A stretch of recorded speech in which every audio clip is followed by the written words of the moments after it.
Baik, langsung saja kita akan mulai dengan informasi yang pertama. Pemirsa, Gubernur Bali Made Mangkupastika menegaskan pada pilkada serentak kali ini aparatur sipil negara atau ASN harus netral namun tidak golput.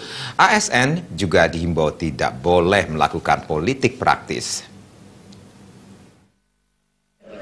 Tadi kan saya tegaskan kembali ya. Gubernur Pastika menegaskan kepada seluruh aparatur sipil negara ASN harus netral sesuai dengan undang-undang yang berlaku.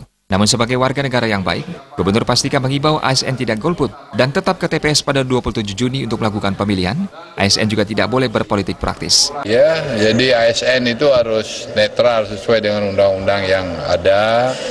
Ya, tetapi sebagai warga negara kan mau nggak mau jangan golput. Nanti kita bilang netral terus golput itu udah boleh ya. Jadi tetap dia harus ke TPS nanti untuk melakukan pilihannya ya, karena bukan TNI Polri. Kalau TNI Polri netral dan tidak memilih, tidak punya hak pilih. Tapi kalau ASN kan dia punya hak pilih. Jadi harus menentukan pilihannya sebagai warga negara. Tidak boleh ada yang mempengaruhi, harus ke sana, ke sini, tidak netral lagi jadinya. Jadi terserah mereka. Hal senada diungkapkan Sekda Provinsi Bali, Cok Pamayun. Sesuai Undang-Undang Nomor 5 Tahun 2014, jelas edaran Mendagri yang beberapa waktu lalu telah disampaikan kerjasama MOU Mendagri, Kejaksaan Agung serta Kapolri. Cok Pamayun menegaskan jika ada ASN dan pegawai kontrak yang melanggar, akan langsung dipecat, namun melalui proses yang ada.